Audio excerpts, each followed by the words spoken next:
Hey guys, this is Ashley. Today is August 7th and Christopher went to the surgeon's office today. I wanted to do a video update because I feel like sometimes just writing a bunch of paragraphs is a lot to keep track of, and just watching a quick video kind of helps, So Chris, kind of good news, kind of bad news. Like, the doctor didn't really think that Chris's foot was healing as fast as he was hoping it would. And by that, I mean, just like, if you look back at the other photos, there's stitching all around Chris's foot. And like originally when the injury happened, the doctor was sure that he wasn't gonna have to use like a skin graft or anything like that. Because I personally thought he was gonna have to use a skin graft because there was a lot of skin missing from the top of his foot. And he was able to kind of just piece everything back together. But those parts that were pieced back together aren't really healing as fast as he thought they would. So some of the stitches that he thought he was going to be able to take out today were not able to be taken out today. We thought that maybe today he'd be able to leave with no stitches at all, as that was like the hopes that everyone had. But unfortunately he had to leave with stitches still. But the good news is that the doctor said that he's allowed to use this this boot now, and that they took off all the bandages that were on before. If you look at all of the previous photos and stuff, Chris has like a lot of bandaging around his foot and his leg. Those are now off. He has a free foot now, but now it's just in a boot that he's gonna wear pretty much all the time unless he's going in the shower, which is also another good thing, because up until now he's been having to have sponge baths because the bathrooms in the house are not handicap accessible. So, he could climb over a tub, but he can't bang his foot into anything. And, climbing into a tub really isn't all that safe with one foot and not having anything to hold on to. So his mom's bathroom has been under construction, and the walk-in shower just got completed last week. So he was able to take a shower there. I believe he did take at least one shower at my parents' house, but yeah, up until, this week, he's been having a lot of, I guess just sponge baths, I guess is what you would call it. Which sucks because it's been 3 months and he's just been not 3 months, sorry, 3 weeks. And he's been sitting on the couch, and, when you don't get to take a shower every day, it just sucks. And, his foot that was wrapped up, it only got rinsed off once. I think it was a week ago when his mom learned how to just disinfect it basically. So yeah, it's not like that foot has really been washed at all since the injury, which is kind of gross to think, but that's just how it goes, I guess, when surgeries and stuff like that happen that way a lot. And I've been trying to post photos, so along with this video, there will be some photos that Chris gave me today from his foot checkup. And the doctor basically, because there's still stitches, he wants him to come in every week to see him, the surgeon that worked on him, to get out those stitches hopefully soon. Hopefully, in the next couple of weeks they'll all come out, but we really don't know. And the doctor even said he really doesn't know that this particular injury, he might have worked with other shark injuries, but this particular one is so I don't know, rare, and also the first of its kind type of situation. It's hard to really know how long it's gonna take for him to heal up.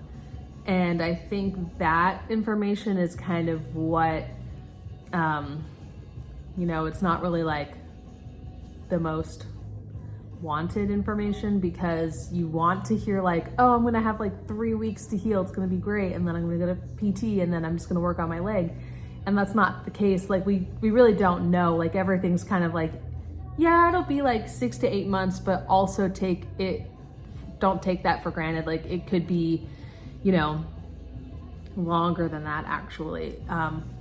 He doesn't think that it'll be much longer than that, I don't think, but he can't really give anyone a specific time frame, especially with the foot not healing as fast as he thought it was going to. At least, the skin on the outside. I know it sounds gross. I'm trying to spare any of the the gross information. But yeah, and other than that, yeah, he still has like the PICC line in his arm. The PICC line goes through his chest and it gives him like his antibiotics and stuff. It's basically what you would have in the hospital too. They bring him, actually they send medicine to the house, and they have to, well, Vicky has to give that to him and dispense it through the little PICC line that's in his arm.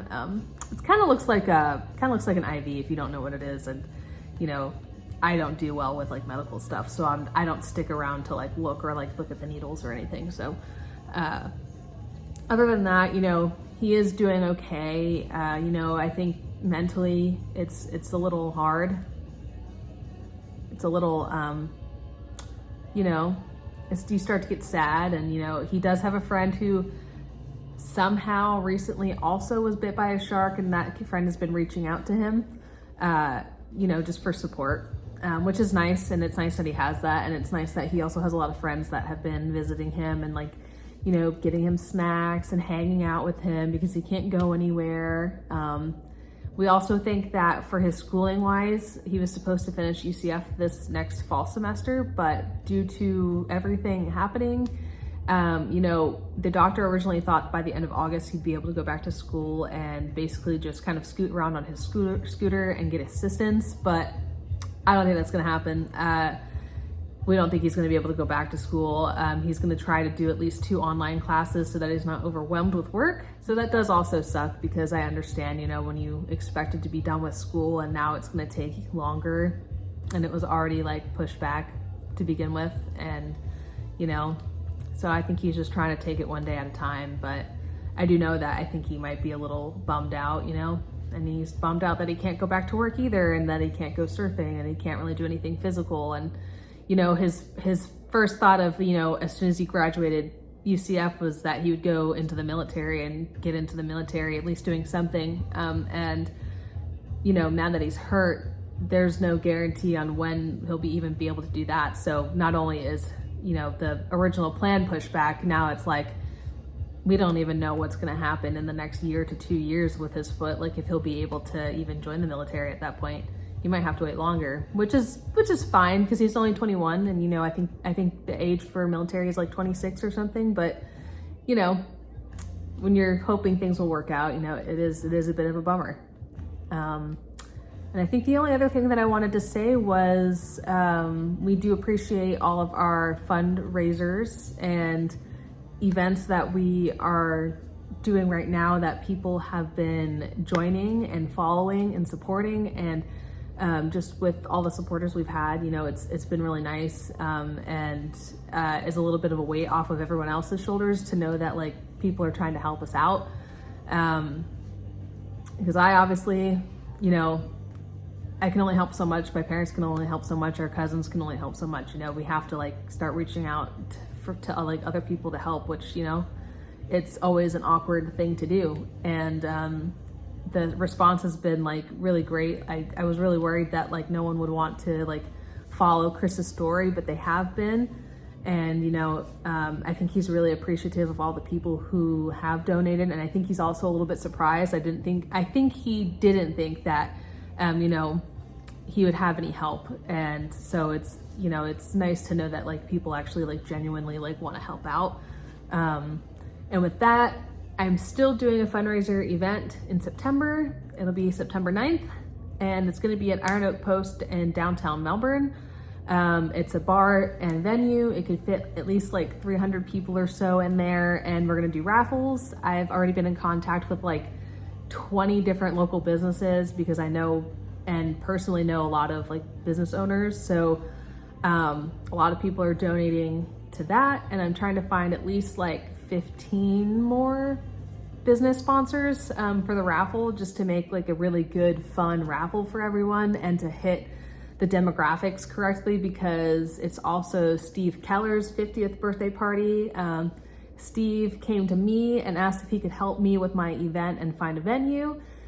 Steve is one of the directors on the board for Harbor City Local. Harbor City Local is one of the nonprofits in the area that raises money for school music programs. And every year they set up Space Coast Music Festival. And this year due to some construction and building down in O'Galley, the event has been pushed back to next year. So Steve really wanted to help me out and, you know, put some effort into helping me and Chris's cause. And it's also gonna be his birthday the same week as Chris's. So we thought, you know, why not put everything together and just make like one big like fundraising birthday event. Steve's band is gonna play, my boyfriend's band is gonna play, and we have a few other friends in town who have reached out to us about wanting to be a part of the event. So that's gonna be that. And as soon as I have more info, I'll put the flyers out for everyone and send them to everyone. And that way you guys can at least, you know, see what we're doing. And I'm sure there'll be photos from afterwards, but it's gonna be a public event. So it's open to, you know, to whoever wants to come, which, you know, on here, this GoFundMe, I have no idea how many local people are on here, but I definitely recognize a lot of names. I might not know who everyone is, but I do know that there's a lot of local people in our community who have donated. And then there's a lot of people from New Smyrna and Daytona, Orlando who have donated, who, you know, Chris has interacted with or known from school or like mutual friends. So yeah, everyone's invited. And I think that was it for my update. If I have anything else, I will update the page. Oh, that's what I wanted to say. I am gonna update the page. I've had people ask me about like the media thing, and it's like, it's just had to be put on our page so that like all the media know that they still need to like contact us. You know, as soon as you email the GoFundMe, the message goes straight to me. Chris still has doctors and nurses calling his phone because he sees them every week, and the nurses still come to the house every week. So he can't really have like his phone blocked up, and he also has a lot of friends. So he's constantly getting like text messages and all that. And it's just easier if there's one person delegating everything so that his mom can work from home and help Chris out during the day with all of his pain medications and not be bothered by the other stuff. So that's that. And I will eventually take that stuff off the page, and we'll probably lower the GoFundMe.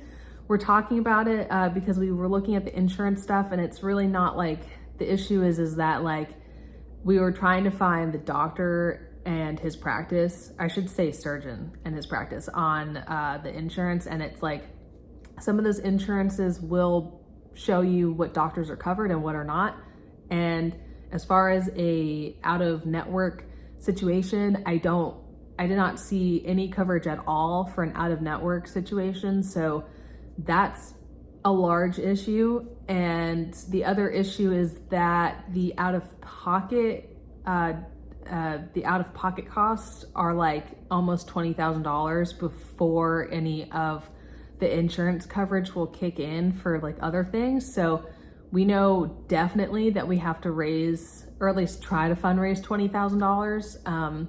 And then if you want to add at least a half year's of work, you know, for Chris, that's going to add at least another 10K, you know, could be more than that.